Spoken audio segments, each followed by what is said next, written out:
Meet Uncle Sam. He has a lot of bills to pay, almost $4 trillion worth every year. Uncle Sam's income is a little over $2 trillion per year. To make up the difference, the deficit, he does what most Americans do. He borrows money.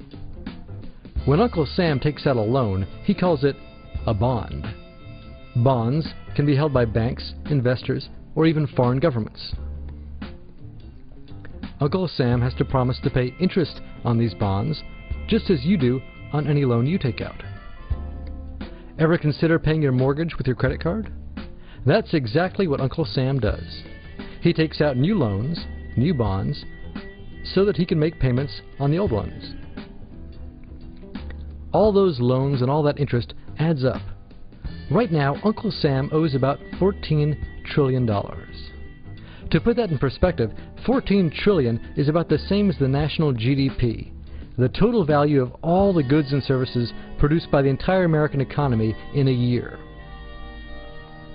It's such a huge amount of money that Uncle Sam is starting to run out of people to borrow from, and he's having trouble just paying the interest on his loans.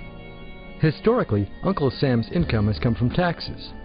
But every increase in taxes has been followed by an increase in spending. And anyway, in the last few years, the gap between taxes and spending has gotten so huge, it would be pretty difficult to make up the difference. So raising taxes is not a very appealing option. By the way, the majority of tax revenue comes from Social Security and individual income tax. The little yellow bits on this graph show the amount that corporate income tax contributes.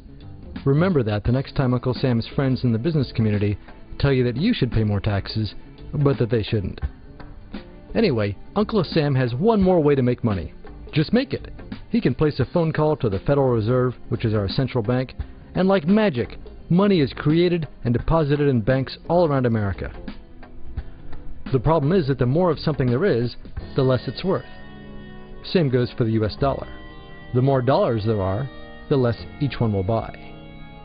That's why commodities like gasoline, food, and gold become more expensive when Uncle Sam does his money-making magic. The commodities aren't really worth more, your money is just worth less. That's called inflation. Remember the foreign governments that lent money to Uncle Sam? When they lent money to the American government, something interesting happened. It made the U.S. look richer and their countries look poorer. When another country looks poor and America looks rich, $1 of our money buys a lot of their money. So they can pay their workers only a few pennies a day. With such low labor costs, they can sell their products in America for lower prices than any American manufacturer can.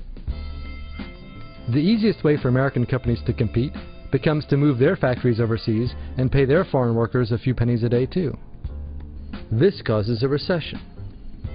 Americans lose their jobs, stop paying taxes, and start collecting federal benefits, like Medicaid and unemployment. This means that Uncle Sam has even less income and even more expenses. At the same time, the people who still have jobs are desperate to keep them, so they tend to do more work, but not to get paid anymore. When your dollars are worth less, and you're not earning more of them, that's called stagflation. And this is why Uncle Sam is in a catch-22. He can't raise taxes or cut spending without making the recession worse. And he can't have the Federal Reserve create more money without making inflation worse. For now, he can keep borrowing money, but since he can't even pay the interest on the loans he already has, it just makes the eventual bankruptcy even worse. Whether in 2 months or 2 years, the day will inevitably come when Uncle Sam can no longer pay his bills. When that happens, the banks, investors, and foreign governments who are counting on that money won't be able to pay their bills either. If investors can't pay their bills, corporations won't be able to pay their employees. If banks can't pay their bills, you won't be able to take out a loan, use a credit card, or even withdraw your savings. If foreign governments can't pay their bills, their own banks and corporations will have the same problems. That's called a global economic collapse. And it's really scary. It's never happened before, so nobody really knows how bad it will be, how long it will last, or even how we'll eventually get out of it.